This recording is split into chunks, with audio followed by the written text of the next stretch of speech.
আজ আমি বানাবো খারকোল পাতার রেসিপি। দেখতেই পাচ্ছ কত সুন্দর হয়েছে। চলো রেসিপিটা তোমাদের সাথে শেয়ার করি।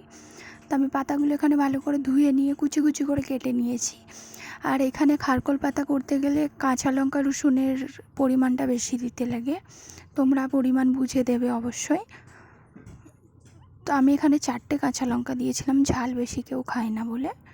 ঝাল বেশি দিলেই এইটা ভালো লাগে। তো আমি হালকা করে ভেজে নিচ্ছি, এই কারণে আমি মিক্সিতে বাটবো বলে। তো তোমরাও এরকম হালকা করে ভেজে নিও। ভেজে নিয়ে আমি শুকিয়ে নিচ্ছি একটু, মানে ঠান্ডা করে নিচ্ছি, মিক্সিতে যেতেও বাটবো। দিয়ে আমি এখানে কালো জিরে দিয়ে দিয়েছি বেশ কিছুটা।